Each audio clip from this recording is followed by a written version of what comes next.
Hello everyone. This is a retrofit for CNC electronics for a customer.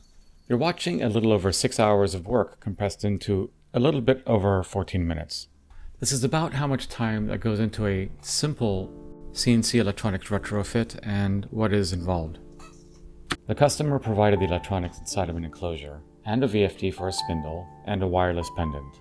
Since the pendant works independently from the electronics, I decided not to test this. This would needlessly increase the time and cost for the retrofit. The way the spindle was hooked up for turning it on and off automatically was actually cutting the power to the VFD. So that was one of my first issues with this particular setup, and I wanted to resolve that by connecting the VFD to a signal instead. The controller he was using was an Ethernet smooth stepper controller, which is a pretty nice controller, but I believe this one was faulty. I tried connecting this controller to my computer, which actually altered my Ethernet, because the software recommends using this controller with a computer dedicated solely for controlling a CNC. After many attempts, the ESS smooth stepper kept locking up on me. This was probably me overlooking something, but a controller really shouldn't be this fickle in my opinion. Also, the developer's software was supposed to revert the Ethernet settings, but my computer needed a lot of manual changes to go back to normal. When you have a controller that contains a microcontroller, this microcontroller provides all of the heavy lifting, like producing the pulse trains for the steps on the stepper motors and drivers. And the PC only needs to provide high-level instructions. This frees up a lot of processing requirements for the CPU on a PC. In contrast, a PC that uses a parallel port breakout board doesn't have a microcontroller on board, so the CPU on the PC does all of the heavy lifting, and should be used as a dedicated CNC controller, at least while the PC is actively controlling the CNC. So I decided to replace the controller with a simpler USB controller.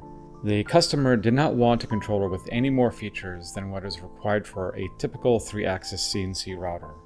To control other devices like the VFD and spindle, I replaced the existing relay board with a simple dual relay board. This also saved space in the enclosure.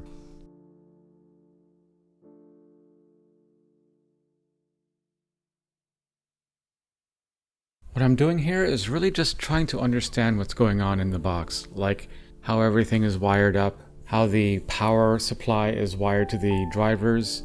A lot of fiddling and thought of what the plan is what generally happens in the beginning.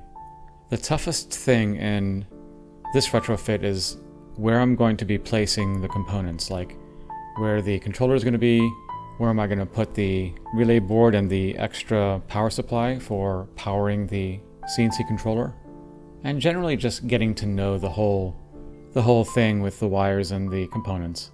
So now I have a pretty good idea what I'm going to do and where the components are going to be placed. I need to take out the main plate so I can start doing some drills for the placement of the new components. The main consideration for planning the position of specific components would be to ensure the separation of signal wires and higher power wires to limit any EMI on the delicate signal wires. Another consideration would be to assure that there is sufficient cooling for all of the components. This requires me taking pretty much all of the wires out and removing the standoffs.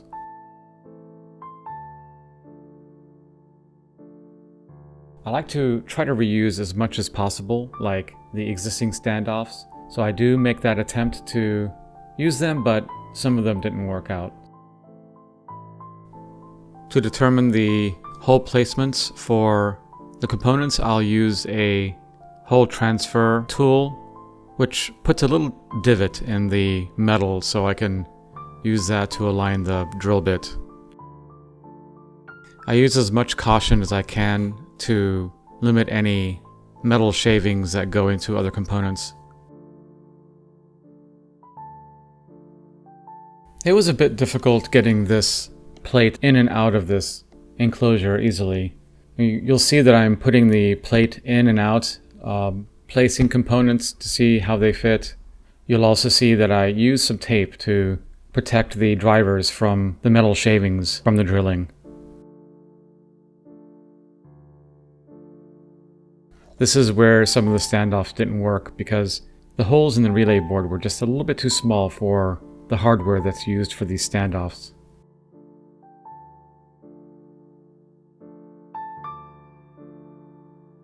If you're in need of a CNC retrofit or your electronics isn't working properly, I provide this service and you can get in touch with me using email at customerservice@buildyourcnc.com, or you can call me. You can find the number on the buildyourcnc.com website.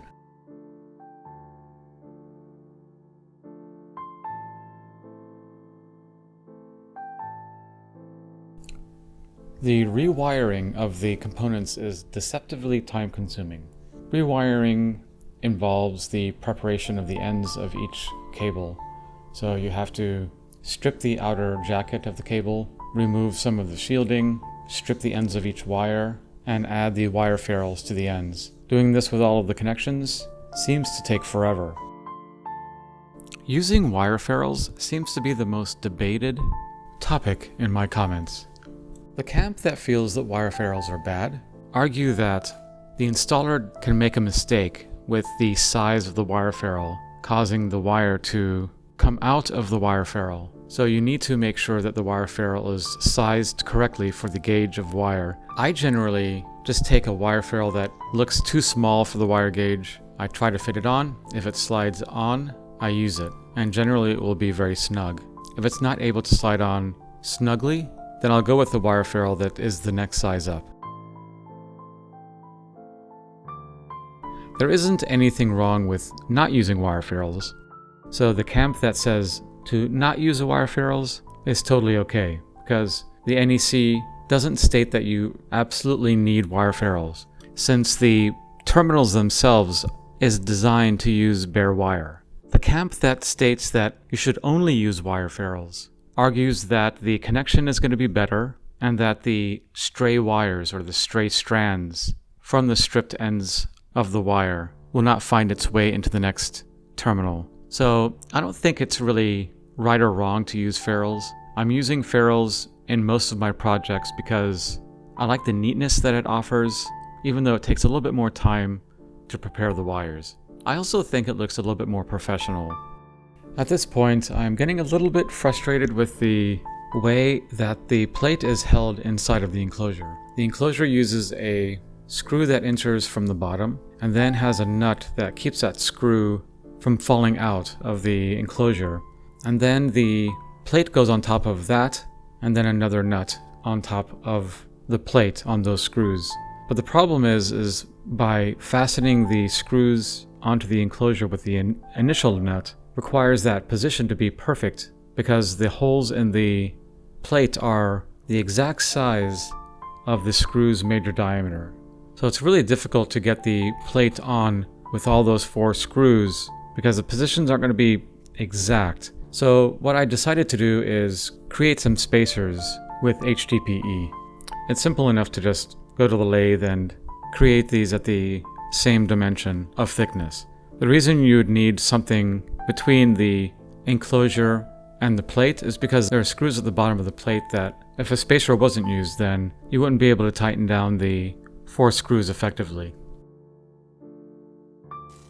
The plate goes in much easier now.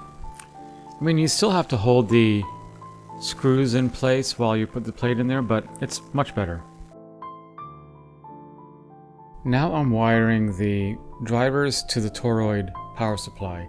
My aim is to make sure these wires can be neatly positioned so that the wiring doesn't look so cluttered.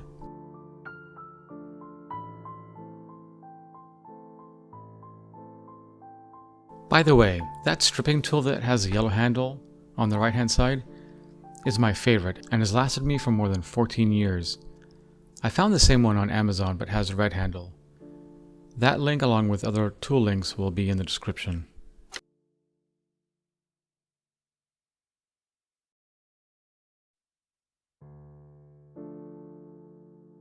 I also found out that one of the drivers did not work. This is something that the customer mentioned before, but I wanted to test it anyway just to make sure, and it was verified that this driver was bad. So I decided to take it out, but I wanted to keep the power wire for that driver and also the signals for that driver in place, so if he wanted to add a driver, which he eventually did, he could do so just by putting a new driver in there and inserting the pigtails of the signal wires and the power wires into that driver.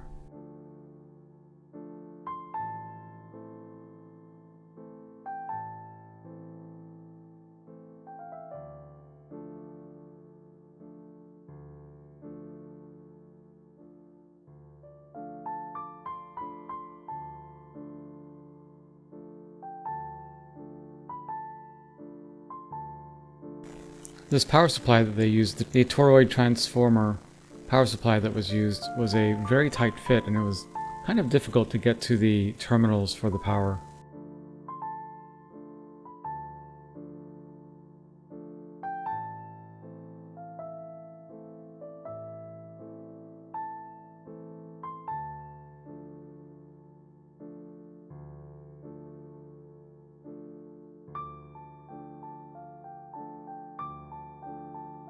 Now I'm moving on to the testing phase of this retrofit. What I typically do is connect the controller to the computer, and I make sure that the controller is working, it has a good connection to the computer, it is responding to the inputs from the computer, so that I know that the plugin is working and I'm able to get a response from the controller. The customer didn't provide his own motors. This is usually the case because motors are not the easiest things to take off of a CNC machine. Motors are usually mounted with mechanical components coupled with the machine, and also the wiring is typically soldered from the motor to the cable, and the cable runs through the machine, through all of the cable chains and routed in very difficult places.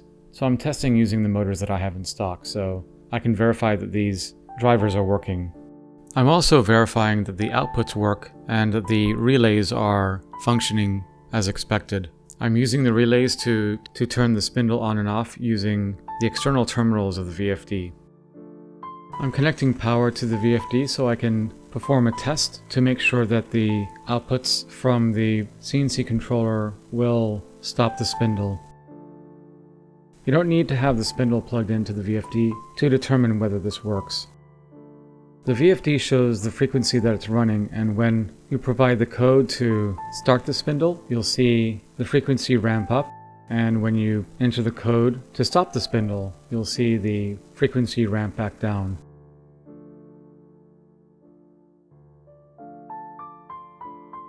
Here is the actual test of the VFD, and using the M codes to turn it on and then turn it off.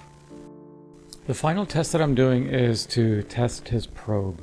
His probe is just a simple connection between ground and one of the inputs. The final thing I need to do is put his original cables back into the enclosure so he can connect the motors from his CNC.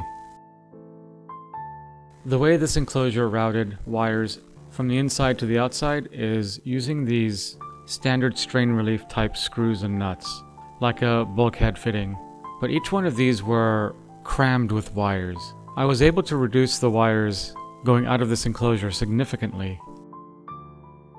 It's finally time to pack up the electronics. This set of electronics was a little bit difficult because the VFD was still attached via a signal wire to the enclosure, but the package arrived safe and sound at the customer, so everything worked out well. I hope this was enjoyable for you. Thank you for watching.